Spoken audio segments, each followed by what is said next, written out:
The medals fit inside a manila envelope, which June Croft thought was maybe the saddest thing she'd ever noticed about herself, that her whole military career could be folded flat and carried in a purse. She drove to the shop on a Tuesday morning because she'd read somewhere that pawn dealers were more generous early in the week, before foot traffic picked up and inventory started piling against the walls. She didn't know if that was true. She was learning a lot of things she didn't know lately. Harlow Pawn and Exchange sat between a nail salon and a check-cashing place on Route 9, and it smelled like old carpet and gun oil and something else she couldn't name. Metal, maybe, the particular oxidized smell of things that had passed through too many hands. She waited while the man behind the counter, a heavy-set guy named Pete, with reading glasses pushed up onto his forehead, finished photographing someone's guitar. Then she set the envelope on the glass. "Take a look," she said. Pete slid on his glasses and opened it. He laid the medals out one at a time: Bronze Star with the V device, Army Commendation Medal, Combat Medic Badge, Purple Heart. He was quiet for a moment. "These are real," he said, not a question. "Yes." "Kandahar?" "First tour." She watched his hands. He turned the Bronze Star over, checking the back stamp. Second tour was Kunar Province. Pete set it down gently, which she appreciated. "I can do 200 for the lot." June had known it would be low. She'd known walking in. Still, her jaw tightened. "These are decorated service medals, the Bronze Star alone." "I know what it is." He pulled his glasses back up to his forehead. "But I have to resell what I buy, and the market for military decorations isn't what you'd think. I can do 220 if the Purple Heart's got the original case." It didn't. She'd lost the case in her second move. She'd moved twice in 8 months, which told you something about the last year of her life. "I need 800, she said, minimum. Pete looked at her, not unkindly. "I can't do that." She stared at the medals on the glass. 31 years old and standing in a pawn shop in Harlow, Minnesota, trying to liquidate 9 years of her life because a hospital administrator had decided she was more useful as a scapegoat than as a nurse. She thought about Carl Dubois, 67 years old, brought in by ambulance with a raging sepsis infection on a February night, and how she'd ordered antibiotics within 20 minutes of seeing him, and how Carl had still died, not because of anything she did, but because someone had quietly ensured he'd been waiting in triage for 4 hours before she ever got his chart. She thought about the incident report that came back with her name attached to a delayed care flag. She thought about the look on Administrator Prescott's face when he delivered her suspension letter in person. Calm. Prepared. Like he'd been expecting to hand it to her for a while. She reached out and touched the edge of the Bronze Star. The bell above the door rang. She didn't turn around.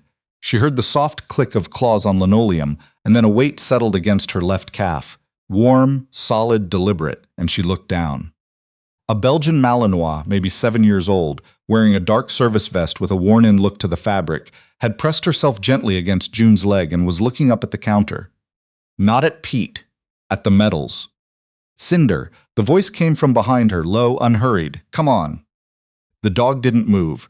She stretched her neck forward until her muzzle was nearly touching the glass, her nose working in slow pulls, and then she set her chin down on the edge of the counter with a sound that was barely audible, a settling sound, like something coming to rest. June turned. The man was tall, early 40s, with the kind of stillness in his posture that you either grew up with or got trained into. He had a hand on Cinder's leash but had stopped pulling it. He was looking at the medals. "I'm sorry," he said, not sounding particularly sorry. "She doesn't usually." He stopped. He picked up one of the medals with his eyes and then the next. "Is that a V device?" "Yes." He looked at June. She was in civvies, jeans, a flannel over a gray shirt, and she understood from his expression that he was doing what she'd done 100 times with veterans who came into her ER, reading the parts of a person that didn't have to announce themselves. "Where'd you serve?" "Army," June said. "2 tours, you?" "Ranger. Retired 3 years ago." He crouched down beside Cinder and scratched once behind the dog's ear, but made no move to pull her away from the counter. "Thad Kessler." "June Croft." Thad looked at the medals again, then at Pete, then back at June. "You selling?" trying to. He was quiet. Cinder hadn't moved. Her chin was still on the counter, her breathing slow and even, her eyes half closed like she planned to stay there until someone gave her a compelling reason not to. Thad watched her for a moment with the particular expression of a man who has learned not to argue with something that knows more than he does. "Pete," he said without looking up, "can we have a few minutes?" Pete shrugged and disappeared into the back. Thad straightened up and tilted his head toward a wooden bench near the window. "You mind?" June minded, actually. She minded everything about the last 6 weeks. But she sat down, and Cinder followed and lay down across her feet with the easy confidence of an animal who understood that she was needed. June told him most of it. Not all. She'd learned not to give it all at once to anyone anymore, but the shape of it. 4 years at Harlow Regional, the best nursing work she'd done outside of a combat hospital. Carl Dubois coming in, her orders, the altered timestamps, the suspension. She told him about the HR complaint that went nowhere. She told him about the certified letter from Prescott's office that arrived 2 days after the complaint, informing her that based on a preliminary internal review, there was sufficient evidence to recommend license revocation proceedings. She told him she had $12 in her checking account and 3 cans of chickpeas in her kitchen. She didn't tell him she'd cried in her car every morning for the first 2 weeks. She didn't tell him she'd started going to the library to use their Wi-Fi because she was afraid of her phone bill. Some things you hold close, not because they're shameful, but because saying them out loud makes them more real than you can currently afford. Thad listened without interrupting. When she finished, he was quiet for a moment. "You said they altered the timestamps," he said. "Someone did. You have the originals?" June had asked herself 1,000 times whether she'd been paranoid or prepared. She'd taken screenshots the night Carl died, not because she knew what was coming, but because something had felt wrong before she left her shift, a specific wrongness that she'd learned to trust in Kandahar when a situation was about to turn. On a personal drive. Not hospital-issued. Thad nodded slowly. "There's a healthcare attorney in St. Paul. Her name's Frank Lederer. She's handled 4 cases like this in the last 2 years. He paused. None of them went the way the hospital wanted. June looked down at Cinder. The dog was watching her with a calm, flat attention that felt less like affection and more like presence, like she had simply decided that this was where she was supposed to be until further notice. Like she was waiting for something to resolve itself. "She works pro bono on patient harm cases," Thad added. "This qualifies." A patient died. "I know. Because of a policy Prescott put in place." "I know that too." Thad leaned forward, forearms on his knees. "That's why it qualifies." Frank Lederer was 61 years old and had the pleasantly impatient manner of someone who had heard every variety of institutional excuse and found them all equally unconvincing. She reviewed June's screenshots in 48 hours and called back on a Friday afternoon with a list of 14 specific questions, which June answered over 2 hours at Thad's kitchen table, Cinder asleep under her chair. What Frank had noticed, what June had noticed, what Prescott's office had apparently bet she couldn't prove, was the metadata. The hospital's altered records showed June's initial orders time-stamped at 11:47 p.m. June's screenshots showed the original entry, 7:53 p.m. The alteration had added nearly 4 hours to the apparent delay. Someone had changed the file. Someone with access to the records management system. Someone who had done it from a workstation inside Prescott's administrative suite. 3 weeks after Frank filed a licensing complaint with the Minnesota Department of Health, a subpoena arrived at Harlow Regional for all billing records associated with patients flagged under Prescott's resource allocation protocol. Prescott's assistant shredded 14 files over a weekend. That was a mistake. The shredder was on the building's CCTV, and the camera in the records room was fully operational.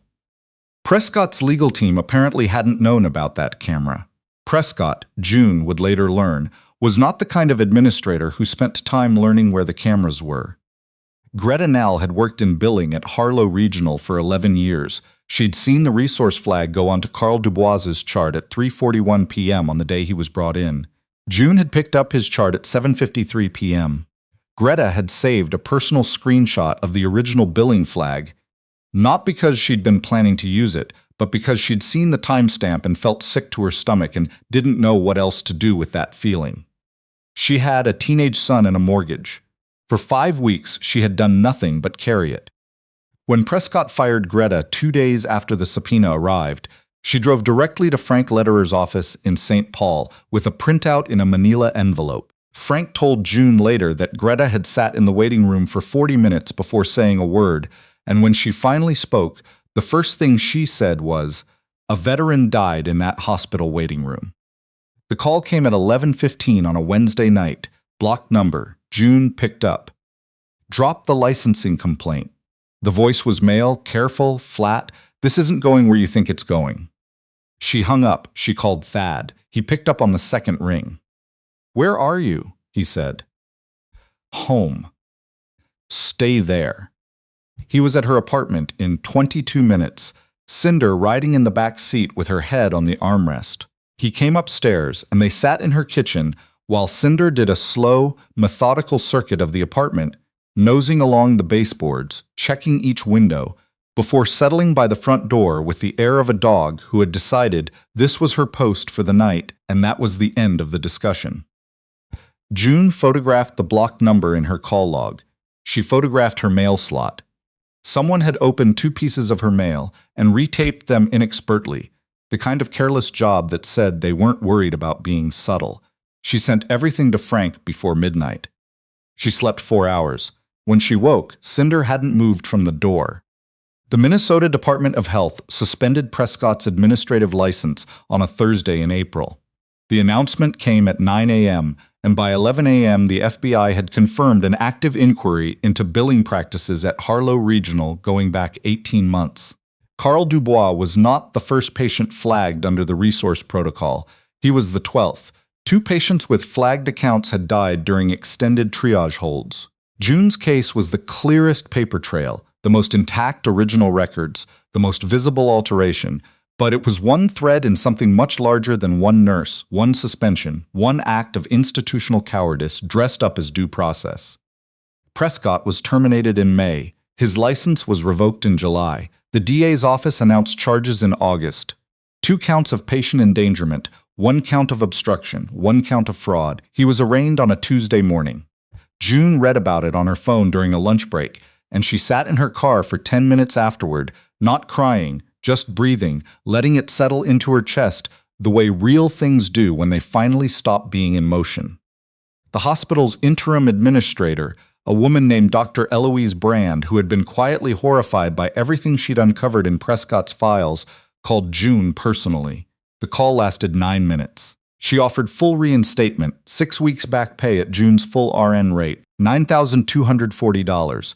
And then she offered an apology that was specific enough to be real. She said Carl Dubois' name. She said the date he came in. She said the word wrong without qualifying it or burying it inside language designed to limit liability. June took the reinstatement. She did not take her old ER position. The hospital had been sitting on an unfunded mandate to create a veteran patient advocacy unit for 2 years. Grant money allocated, staff line never filled, protocols never written because nobody had ever prioritized the writing. June wrote them herself over 3 weeks, working at Thad's kitchen table with Cinder stretched out under the chair and a pot of coffee that Thad refilled without being asked every time it ran low. She put Carl Dubois' name in the acknowledgement section of the protocol document in the line that read, "This framework is developed in memory of patients who deserved better from the systems that were built to serve them." Her first day back, she pulled into the Harlow Regional parking lot at 6:50 a.m. The sun was low, the air still had the sharp edge of a Minnesota morning in early spring, and her chest was doing something complicated that she didn't entirely know what to call. Not quite dread, not quite relief, something in the middle where you feel both at once and just have to keep walking anyway. Thad's truck was already in the visitor lot. He was leaning against the tailgate with 2 cups of coffee, and Cinder was sitting beside him in her service vest, ears up, watching June cross the asphalt with the focused patience of a dog who has decided something is worth waiting for. June pushed through the glass doors. The lobby was quiet, the overnight staff still moving through the corridors beyond in the slow, tired way of people who were almost done. The fluorescent lights hummed overhead. The floor was the same gray tile, the same antiseptic smell that she had loved once, before it became associated with the worst 6 weeks of her adult life, and that she was choosing to love again now because the alternative was to let Prescott keep something that belonged to her. Cinder crossed the lobby in 8 steps and pressed her head against June's sternum. June put both hands on the dog's face and held on. Cinder made a low sound, not a whine, not quite a sigh, something between them, and June breathed out slowly and felt something she hadn't felt in 6 weeks. The particular relief of being recognized by something that couldn't be manipulated into seeing you wrong. Thad handed her the coffee. "You good?" "Ask me at the end of the week." He nodded. That was a fair answer, and he knew it. She had never pawned the medals. That night in the parking lot of Harlow Pawn and Exchange, after Pete had gone back to his inventory and Cinder had finally agreed to leave the counter, Thad had folded a check into June's jacket pocket and closed her hand around it before she could object. $800. He'd walked to his truck without a word about it. She'd tried to give it back, and he'd already started the engine. She mailed him a repayment check the morning her first reinstatement deposit cleared. She enclosed a note, 1 sentence on a folded piece of paper. "Thank you for seeing me." He called when he got it. He didn't mention the note at all, just asked how Cinder had done on her first official day in the new unit. June told him the veterans loved her, that one man, a Marine, 64 years old, in for a hip replacement, had cried when Cinder put her head on his arm. That the man had said it was the first time he'd let himself cry since coming home from Fallujah in 2005, and that he hadn't known until that moment how much he'd needed to. Thad was quiet on the line for a moment, then he said, "Yeah, that's what she does." June looked at the medals on the wall of her new office, a small borrowed room off the main corridor, where she was building something from nothing, which was the way she'd always worked best. The bronze star caught the light coming through the window and threw it back into the room in a thin, bright line. Some things you don't sell, not because they're worth more than what you need, but because they're the only proof left that you were once the person who did what they say you did. And since sometimes, when the rest of the world has decided who you are, you need that proof more than you need the money. She picked up her coffee and went to work.